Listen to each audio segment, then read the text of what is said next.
타는 듯한 가슴앓이, 역류성 식도염.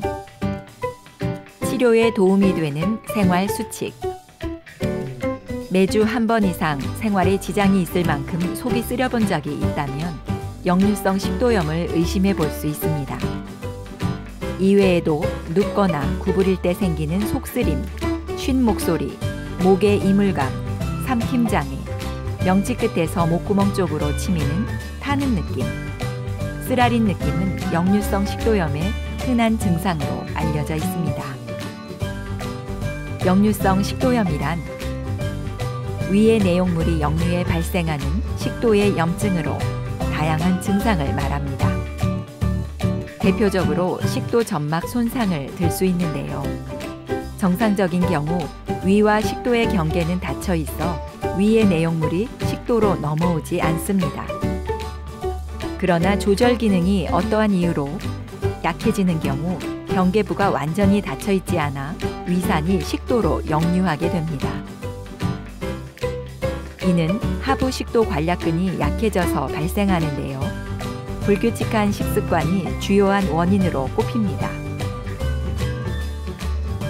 강한 산성의 위산은 위장 속에 있으면 문제가 되지 않지만 식도로 역류하게 되면 약한 식도를 손상시키며 역류성 식도염을 유발합니다. 또한 역류성 식도염을 오랫동안 방치하면 만성이 되고 드물게 수십 년 동안 식도염이 지속되는 경우 식도궤양, 협착, 발해식도, 나아가서는 식도암과 같은 다양한 합병증을 유발하기도 합니다.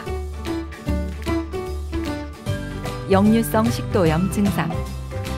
가슴 쓰림, 가슴이 답답함, 속쓰림, 신트림, 목에 이물감이 걸린 듯한 느낌, 목쓰림, 목소리 변화, 가슴 통증.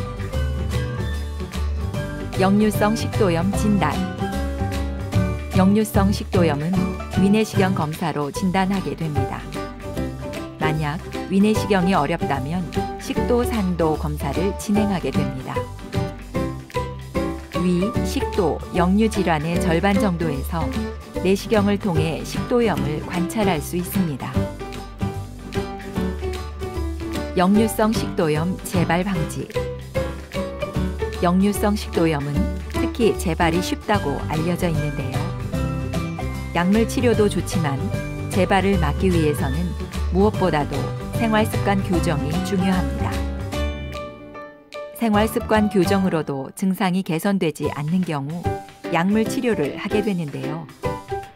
생활습관 교정 없이 약물 치료만으로는 재발률이 높습니다. 역류성 식도염 재발 방지 생활 수칙. 과식을 하지 않습니다. 소량씩 자주 먹는 것이 더 좋습니다. 음식을 급하지 않게 천천히 먹고 충분히 씹습니다. 가슴이 타는 듯한 증상이 나타날 때 큰 컵 가득 물을 마시면 증상 완화에 도움이 됩니다. 탄산음료, 지방, 튀긴 음식, 가공식품, 박하, 토마토, 양파, 카페인이 든 음료, 설탕, 향신료 또는 양념을 많이 한 식품은 가능한 피하시는 게 좋습니다. 담배는 식도염을 악화시킬 수 있기 때문에 금연하시는 게 좋습니다. 베개를 적어도 15cm 이상 높은 것으로 바꾸고 가급적이면 좌측으로 누워 주무시는 것이 가장 중요합니다. 잠자기 3시간 전에는 먹지 않도록 합니다. 식후에 곧바로 눕지 않도록 합니다. 스트레스와 분노는 역류성 식도염을 악화시킬 수 있습니다. 타는 듯한 가슴앓이 증상은 초기 협심증이나 심근경색증의 증상과 유사하므로 통증이 왼쪽 팔로 퍼져나가거나 감각의 쇠약, 현기증 또는 숨이 가쁜 느낌과 동반되면 전문의를 찾아 정확한 진단을 받고 치료를 해야 합니다. 생활습관에서 식습관과 식전, 식후의 생활습관에 관련된 것이 많음을 알 수 있습니다.